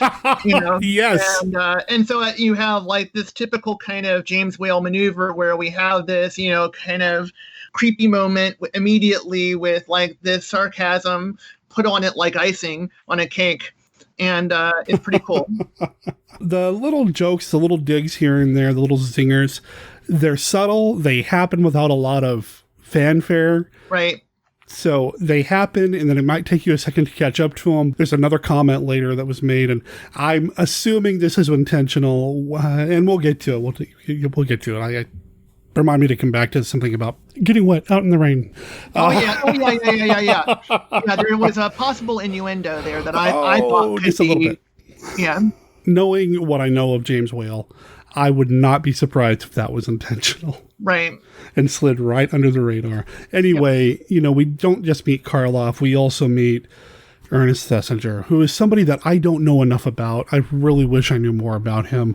Everything that I've seen him in, which is very little, to be honest, it's just fantastic. Are you familiar with him at all? Just Googled around a little bit because I'm fascinated by him. And apparently, there were some things that surprised me. I mean, this is a guy who was a combat veteran of World War I, was wounded, and he took up needlepoint as like a way to exercise his fingers, and he actually was involved in trying to like encourage soldiers to do needlepoint as a kind of like digital digital in the sense of the digits in terms of fingers, kind of exercising the fingers as rehabilitation, I guess, for maybe people who were wounded in the hand or something, or just to pass the time. And of course, the British authorities at the time said that's too effeminate for our soldiers to be doing. But eventually he got it kind of gone through, and he did this, and he wrote a book, Adventures in Cross Stitch or something. I mean, it's like, yeah. And apparently he was married, and I don't know much about the lucky woman, but the way he's depicted in the film Gods and Monsters is, kind of more or less openly gay. Of course, at the same time, in Great Britain at that time, I mean, it was criminal offense to be openly gay, essentially, or certainly to be sexually active and be openly gay. So, yeah, he's an interesting guy. I mean, really interesting. I love him in this. I love him in Bride of Frankenstein. And he adds a certain level of not just cleverness, but humor and sarcasm to the whole thing. There's that scene early on when they first go into the house where he talks about his sister has just arranged these flowers, and then he immediately tosses them into the fire. There's this kind of like total disregard for social niceties in terms of what he says, at least, and in some of his actions. Yet at the same time, there are points in this film where he is quite terrified. And in some ways, he's the link in the family to our travelers who stop for the night, right? He's like the envoy, because everyone else is just kind of too demented to actually make contact with. So I like to think of Ernest Thesiger in this movie as being like the ambassador of the Femme family to our travelers. To the degree that anyone is hospitable in the family, it's him. Yeah, I mean, he's the one that seems the most willing to open the doors to him. The sister, no beds. They don't she don't want them there at all. But he seems to be the one to kind of welcome everybody in. And if you're being welcomed in by Ernest Thesiger, I might take my chances in the rain. But that's because I've seen Bride of Frankenstein. Right. I would love to hang out with Ernest Thesiger. I would do cross stitch with Ernest Thesiger, and I would, I play cards with him. I just think he would be a fun guy just to spend time with, I'm sure. Yeah. And he does pour gin for for the people, and of course, as he's pouring the gin, all I'm hearing is, "It's my only weakness." Just right, totally. Between that and the potatoes, there's a lot of potato. and so delightfully, and I think you nailed it. Weird, and the whole family is this, and the weirdness has some humorous aspects, and the weirdness has some real dangerous aspects, and reality kind of melts a little bit inside the Femme household. There's of the darkness. The family generates their own electricity, but the electricity is shaky because they're not really great electricians. And that's not really in their bailiwick. And of course, the sister refuses to have any electricity in her room by some kind of like old-fashioned kind of conviction. So there's lots of candles around. And so the shadows are merging with people, and the people are merging with shadows. And the appearance of many of the characters is disturbing or odd. In the book, Horace is presented as kind of a thin, kind of gaunt kind of person. And I think that's where Thesiger really does work, because his appearance, his kind of thin face and the odd angles of it kind of work for it. Yeah, I mean, I think the weirdness it's both weird in the sense of, kind of being amusing and also weird in terms of being treacherous and all, getting caught up in the weird. And that's what I love. I like how it kind of captures all of that. So the sister is played by Eva Moore, and I want to talk about her, but first I feel like this is a character that I'm a little surprised wasn't played by Una O'Connor. Just because I know James liked her, and James Whale liked using her and appreciated her and enjoyed her work, I'm kind of surprised. I could see her in that role. I think what the actress who played the sister, I think she brought a gruffness to it. She did. Yeah, that Una O'Connor wouldn't have had. I think Una would have been almost too much comic relief for it. And so you need, like Messenger brings some comic relief. And if you have the sister, Rebecca Femme, you have her being kind of really more grim, and she's funny in a way. She's not really making sarcastic jokes. She's just kind of funny because of how bizarre she is and how old-fashioned she is and that kind of thing. But she's also more menacing. I mean, especially when we have Gloria Stewart's character, Margaret, when she is interacting with Rebecca Femme, there's this real sense of Rebecca almost embodying like this kind of crone, this kind of like this other spectrum. You have Gloria Stewart's character, Margaret Waverton, who is beautiful and young. And then you have this kind of trollish sort of woman there as like this, the other end of the age spectrum and saying, one day you're going to be like me. Looking at the dress, the bedroom, when Margaret has to change out of her wet clothes and the sister in the Femme family doesn't give Margaret any privacy and is just kind of there watching it all and comes up to her and holds on to the dress and says, this is fine stuff, and then touches Margaret on the sternum and says, and this is finer stuff too, and it will rot in the same way the dress will rot. There's something really dangerous or kind of treacherous and dark about that. And I don't think Una O'Connor would have been able to carry the gravity of the darkness for that aspect of the role. I'm not saying I don't like Eva Moore's performance at all. I think she's great. I'm just wondering what it would have been like with O'Connor there, because it would have been a different type of character. I think Eva Moore does have that kind of I just can't imagine Una doing that without shrieking, Right. I'm all for Una O'Connor. I would, I would love to see a detective show with Una O'Connor and Maria Ouspenskaya teaming together to solve crimes. Somebody make that happen. Oh, I'm on board. I'm all in. Somebody write that. Totally. Can you imagine them? Because Maria Ouspenskaya would be like completely, like very calm and collected and everything. And then you have Una O'Connor, like shouting and running around, and maybe Maria Ouspenskaya could slap her a few times and get her straightened out. I mean, it has all kinds of dramatic potential. So, I love Una. I know a lot of people are Una haters. I'm certainly not an Una hater at all. I appreciate her. Typically I love her in her performances. I love her in The Invisible Man. I love her in Bride of Frankenstein. I've warmed to her over the years. I used to just kind of roll my eyes whenever I saw her in these movies, but now, I love her. She's just as essential to those films but that's a whole different movie again. We're kind of getting this is what happens. This is what happens when monster kids start talking about these movies we love so much. We go from here to here to here to here, and maybe it's my fault because I primed the pump with the classic 5, but it just happens. It's a fun conversation to have. Yeah. And Eva Moore is great. And you mentioned the scene where she's kind of heckling her. That scene, the way the mirrors are used and the reflections. Yeah. Wow.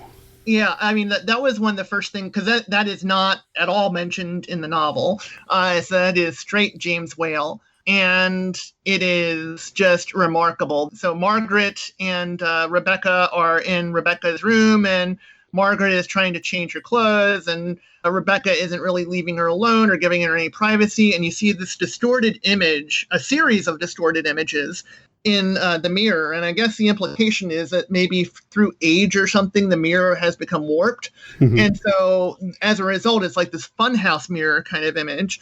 At one point, her forehead seems exaggerated. Another point, I think her nose or her chin seems exaggerated. And then later in that scene, something similar happens with Margaret, where she's looking in the mirror and she sees her face distorted and everything. And it's almost a sense of like, at least for me, it's kind of a sense that, the the weirdness of the Femme household, could be contagious. Not only does she look like that, but if I stay around here too long, I might look like that too, which is kind of undergirded by the comments of this is fine stuff, that's finer stuff, but, eventually one day it'll rot. That's what I love about it. It's like the real and the unreal are kind of doing this waltz. And reality is kind of unstable, and darkness and shadows have free reign in this place. And so while the film doesn't have any overt supernatural elements, it does capture a sense of unreality, both in the demented natures of the characters and in the kind of unstable visual images and the unstable setting and everything that I think really, really works well. And as if things can't get weird enough, Charles Laughton turns up. Right. Charles Laughton in his first American film role is my understanding. As Sir William Porterhouse. And of course he's named Porterhouse. Right. And he turns up with his friend, I guess. Yeah, his traveling companion, his... paramour. Yeah. Gladys, played by Lillian Bond. Charles Laughton and Ernest Thesiger going back and forth.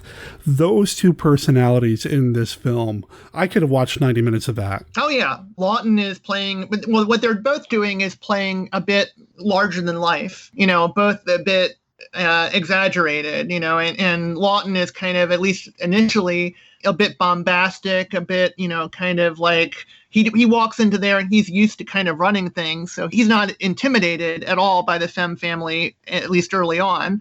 And he, walks in there and he's kind of making jokes and everything. Him and Ernest Thesiger are great on the screen together. Definitely fun to watch those two go back and forth. And then the rest of the movie has, I guess, what you would call, these tropes, these stereotypes of old Dark House movies. But this is the movie that kind of set those tropes and set those stereotypes in place. So they're fresh and it's original and it doesn't feel derivative at all. No, especially, it's weirder than any old Dark House movie that I think I can remember. Yeah. I mean, short of like some of the things that may have been influenced by it crackles with originality in the sense of the atmosphere and the tone that it sets, I think is utterly unique. How this kind of like the balancing act between humor and being overwhelmed by oddity is able to capture that in a way that no other film I know of has been able to do. And you talked about this film having familial, I guess, horror. There's some weird family stuff happening. There's somebody in the family who likes to set things on fire, which is a nice opposite to why everybody's in the house to begin with. You've got all the rain outside. These conflicting forces here coming together. So he's locked up in his room so he doesn't set the house on fire. The family patriarch, who's actually played by a woman, is also here in the home and bedridden and telling a few of these newcomers about what's really going on in the house and why Saul's there. Saul is the pyromaniac, and the relationship between Saul and Morgan is revealed. And there's a lot of running around this house, and you'd feel like with as many characters as there are here, you might get a little lost. Things might get a little muddled, but I never felt that way at all. I didn't either. I don't know what it is. Maybe it's because they're divided into kind of two camps. So you have like the family, and then you have the travelers. And that helps a little bit. But I think also the characters are distinguished enough from each other that they're easy to remember.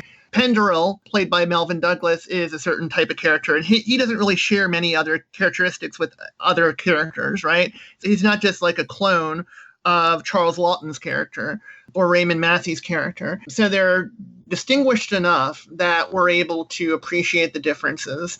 There's no one here is a carbon copy. Everyone has some depth to them.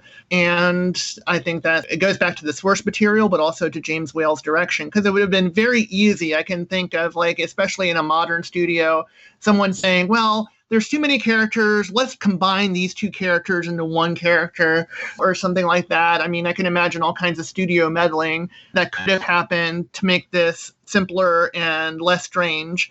It's kind of cool that they kept all the characters and didn't make too many changes in the adaptation. That book has slowly making its way closer and closer to the top of my to-read list, just kind of hearing you talk about it. There's one big surprise at the end that I had to like reread to make sure that I caught it correctly, because it is a significant change.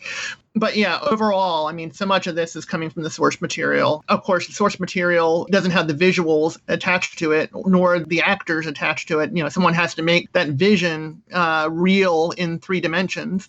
And I think James Whale was the perfect person for that. No, he really was somebody who deserved a much longer career as a director. Oh, yeah, I mean, definitely.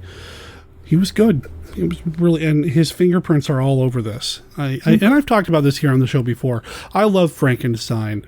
Frankenstein is very much a studio picture, I feel like, whereas Bride of Frankenstein, you feel a lot more of Whale's personality. It feels very much like Whale was allowed to play and do whatever he wanted with Bride of Frankenstein, and some of that exists here as well in The Old Dark House, especially the way he's weaving the stories around this incredible set piece.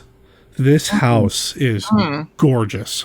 It is. To be able to pull off, you know, technically, I think just to have the lighting in the house to make it filmable, where it's not just a simple contrast, but there's lots of shades of gray that work with the black and white to pull off the lighting of a poorly lit house and make it convincing is, I think, a technical accomplishment. It's amazing. And you don't see that today. I mean, everything's CG or whatever. And I feel like there's just something magical and majestic about some of these older films, because you know those locations were real. They were real sets. They were built and existed and could hold up to actual foot traffic. You know, there's just something magical about it. You know, I mean, and it kind of helps make the story feel larger than life when you have larger than life setting. And a setting is so important for this film, because really all the action takes place essentially in one location. I mean, the name of the film is The Old Dark House. It says the house itself is the menace, so it has to be convincing as a menace and as a place, but it still as a place that you want to spend time in as a viewer. And I think it succeeds. Mentioned earlier, there's kind of a double entendre. Sexual innuendo made earlier, and that's when Gladys and Pendrell are going out to the car, which has been parked in the garage or the stable outside, and they have a moment together. When they come back in, and Gladys tells Porterhouse, "Why are you?" I can't remember the exact exchange, but it wasn't. Do you remember the exact line of dialogue? How it is communicated? I don't remember the exact line of dialogue, but it had something to do with getting wet. Yeah, and I got right. But that's not all. It got wet. Yeah. Right.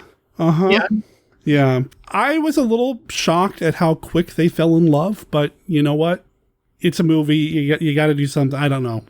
Yeah, I think and it's better set up in the book. It's still a little bit of a stretch, I think, in the book, but in the book you find out more about Pendrell's backstory and, you know, why he would find somebody like Gladys so appealing, and, you know, kind of like all the trials and tribulations, and kind of he's at a departure point in his life where he could kind of go in a couple different directions. So I think in the book it's set up sort of as that it's either continuing to kind of flounder around, or, you know, it's like this could be a direction for his life, you know, a positive direction, instead of just kind of wandering and feeling sorry for himself. And or you know, I mean, I think in the book you can make the case that he even has possibly some post-traumatic stress disorder from World War I. So it's like this could be the kind of thing that would set his life away from kind of just being a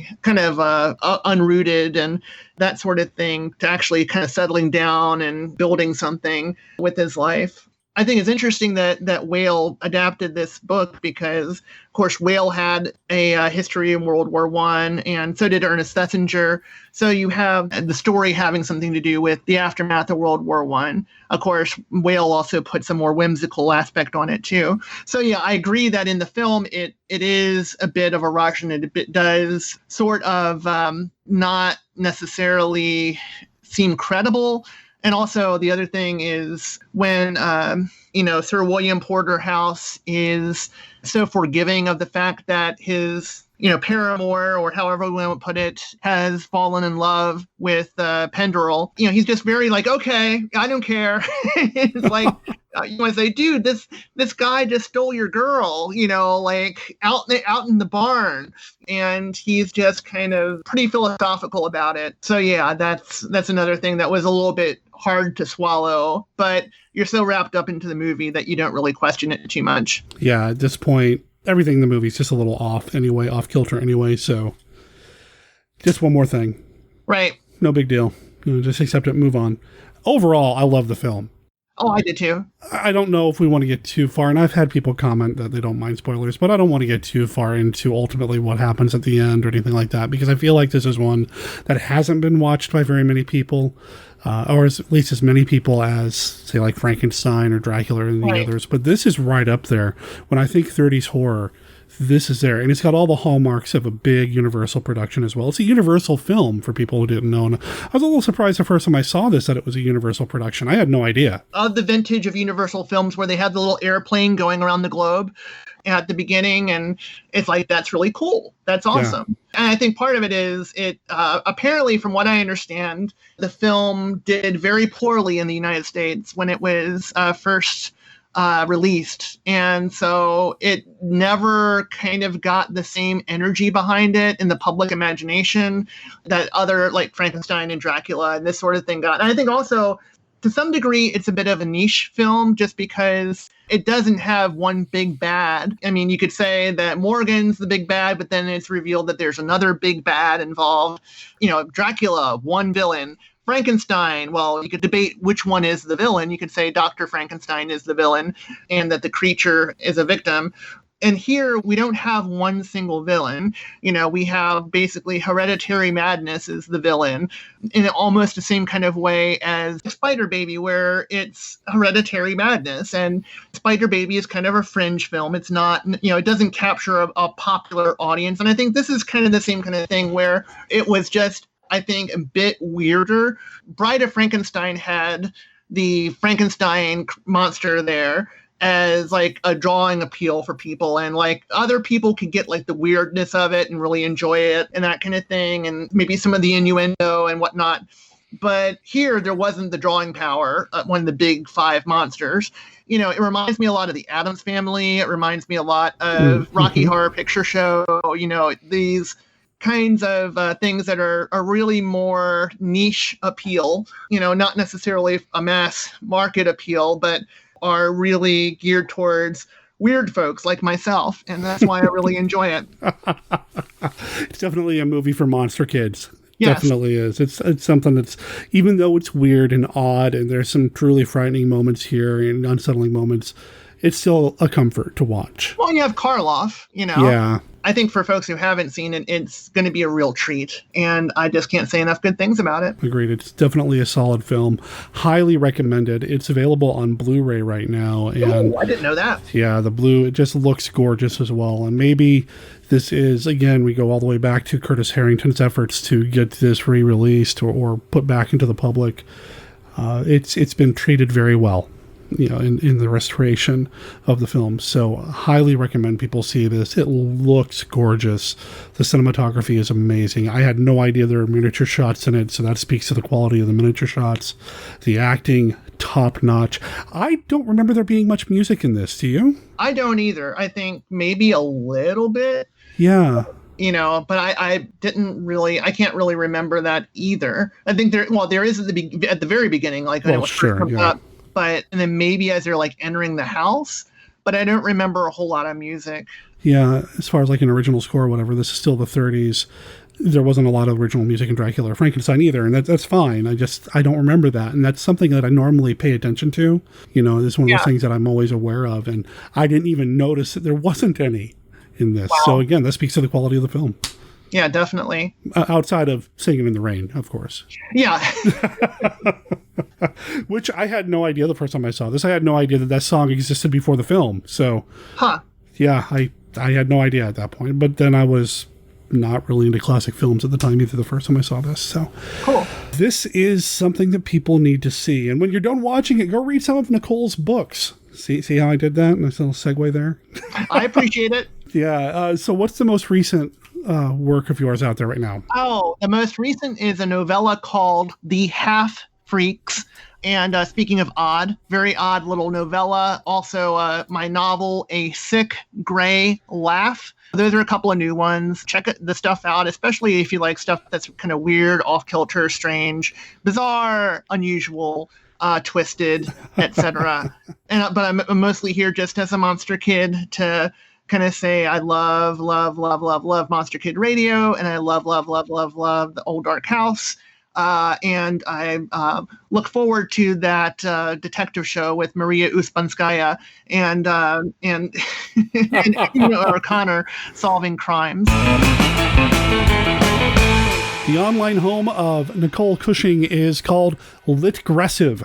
You can find it at nicolecushing.wordpress.com, and I'll make sure there's a link in the show notes. If you go to her website, you'll find everything you need to know about her and what she's up to. Her biography's there, her contact information's there, links to her Patreon, her critique services, her YouTube channel. Everything that she's got going on, you're going to find here. Her writing classes look fascinating.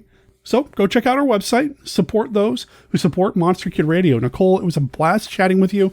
Once again, thank you so much for being so flexible and understanding with me when I forgot temporarily how to read a calendar, for crying out loud.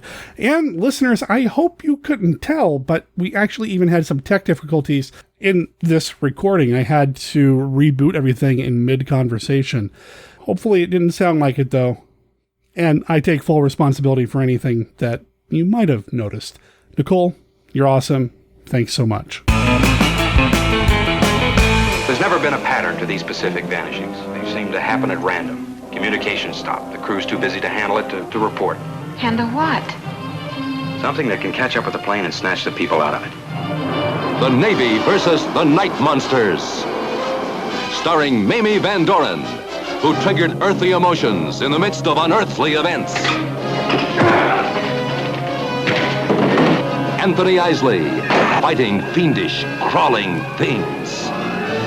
From Antarctica, frozen for 1,000,000 years, to a small naval outpost in the Pacific comes a cargo of deviltry, devastation, death. Attacking bodies, destroying minds.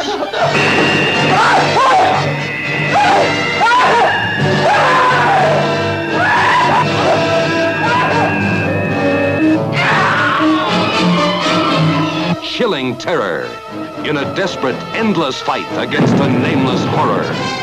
Those things are multiplying. There's no telling how fast. I wouldn't be surprised if it got up to be hundreds, maybe even thousands. The whole island would be covered with them.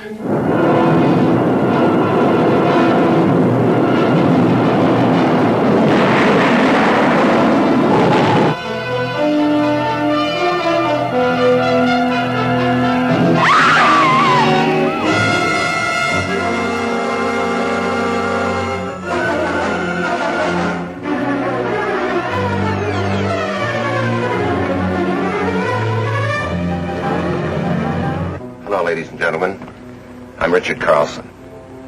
If I look somewhat older and more drawn than I have in my recent pictures, it's because of the harrowing experiences I've been having here in The Maze. The Maze is the first picture in 3 dimension that delves into the weird and terrifying world of the supernatural. If you're familiar with the exciting effects that can be achieved with 3D, you can imagine what happens when something from the great beyond reaches right out of the screen to clutch at you. Oh, and one more thing. After you've seen The Maze, please don't reveal to your friends the secret of its story or its startling climax. Because you see, we think The Maze will amaze you.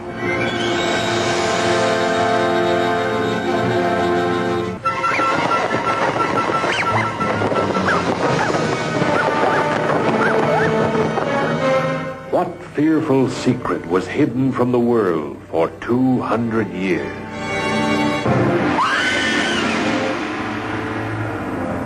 Why was every door in Craven Castle locked at night?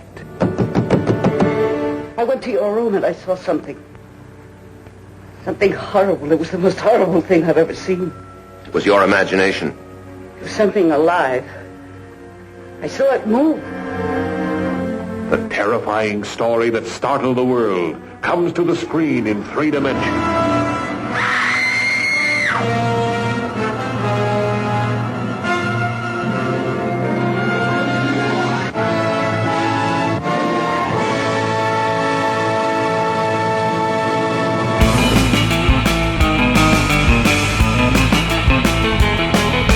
That brings us to the end of this episode of Monster Kid Radio. I want to thank everybody for listening, for tagging along, retweeting tweets, sharing posts on Facebook, and just spreading the word. If you are an iTunes user, please consider leaving us an honest review in the iTunes store. And if there's a way to leave reviews in other podcast directories, well, please consider leaving honest reviews there as well if you happen to use a non-iTunes podcast directory. And actually, we did have a listener who said that the last episode of Monster Kid Radio did not appear in iTunes. But when I asked on Facebook if this was something that other people were struggling with, everybody said they had no issues. So I'm not sure what's going on there, but it was recommended that perhaps uninstalling and reinstalling iTunes would help. Either way, you should be able to find it. Of course, if you can't find the show, well, one, you're not listening to this episode because you weren't able to download it. But if you have problems in the future, you can always find it at monsterkidradio.net. There are links to everything that we talked about here on the show over there as well as buttons that go through our Amazon affiliate link.